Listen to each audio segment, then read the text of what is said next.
আমার থেকে আমি যে চেয়ারে বসেছিলাম, আমার চেয়ার থেকে হয়তো 4 ফিট বা 5 ফিট দূরে মানে আরেকটা চেয়ার, টেবিল চেয়ার ছিল স্যারের, ওর উপরে পড়ছে একদম পুরোটা, একদম সম্পূর্ণটা ভেঙে নিয়ে দ্রুত আমাদের মাথার উপরে ফ্যান ট্যান সহ দ্রুতার সহিত বাস মানে বাস্ট হয়ে সাথে সাথে এখানে পড়ে গেছে। আতঙ্কে আমরা কোন দিকে পালাবো তো এটা তো খুঁজে পাচ্ছিলাম না। আমি ফ্লোরে শুয়ে থাকার শুয়ে শুয়ে যাওয়ার চেষ্টা করছিলাম, কোনো রকমের দরজাটা বের করে ম্যাডামকে বের করলাম। পাইলট কি তখন বেঁচে ছিলেন?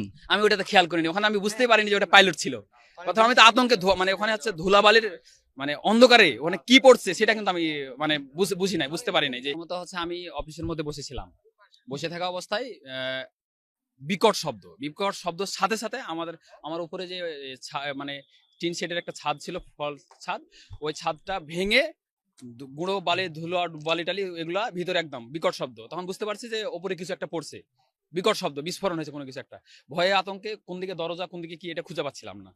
কোনো রকমে বের হলাম, বের হয়ে আবার উপর দিকে তাকাচ্ছি, দেখছি এখানে কোনো কিছু নাই। পরে ডান দিকে তাকাচ্ছি, দেখছি যে ওখানে আগুন জ্বলতেছে। হ্যাঁ, পরে দেখে দিক দিয়ে ঘুরে আসলাম, ওখানে বিমান পড়ছে। ওখানে আমি বের হয়ে আসার সঙ্গে সঙ্গে রাস্তা আছে, রাস্তা থেকে সিঁড়ি থেকে নামছি, সিঁড়ি থেকে নেমে দেখতেছি একটা ডেড বডি। ওখানে ওটা সম্ভবত গার্ডিয়ান বা হয়তো টিচার, মানে বড় মানুষের ডেড বডি, মস্তিষ্কের অর্ধেক নাই। প্লাস হচ্ছে তারপরে হচ্ছে একটা বাচ্চা, তার বাচ্চার একটা ডেড বডি। তারপরে হচ্ছে যে ওই বিমানের তো তখন আগুন অলরেডি জ্বলে, ঠিক আছে। তখন হচ্ছে যে এই মানে ওটা যে গেটের সাইডে হচ্ছে যে ওইটা বিমানটা ইয়ে হয়েছে। তো ওই ধোঁয়া এবং আগুনের গেট দিয়ে বের বের হওয়ার কোনো সুযোগ নাই।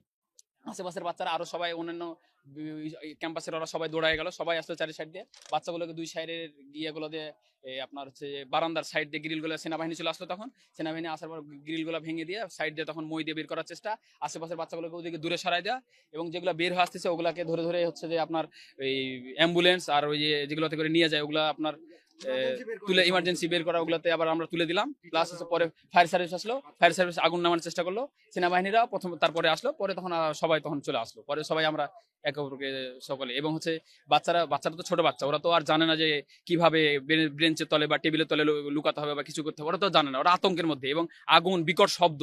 আমি তো হচ্ছি কলেজ সেকশনের টিচার, ওটা কিন্তু প্রিপারেটরি শাখা, তখন কিন্তু কলেজে মানে ছুটি হয়ে গেছে। পরে জানলাম যে ওখানে আছে মানে যে বাচ্চাটা দুর্বল তাদেরকে এক্সট্রা ভাবে ওখানে পড়ানো হয়।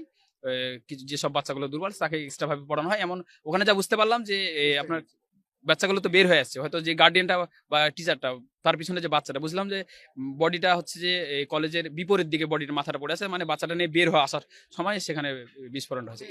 এই জিনিসগুলো চোখের সামনে সবচেয়ে বেশি পাইলে। আমার রুমে যেটা পরে যখন আমার রুমে এই জিনিসটা ঘটলো, বিকট শব্দ এবং ছাদটা ভেঙে পড়ছে, তখন তো আমি আতঙ্কে ওখান থেকে বের হয়ে আসছি। বের হয়ে যখন ওখানে পরে তখন আমার স্পোর্টস এর স্যারকে আমি বললাম, স্যার আমাদের ছাদের উপরে কি বিমানের কোনো অংশ পড়ছে? ওখানে ছাদটা ভেঙে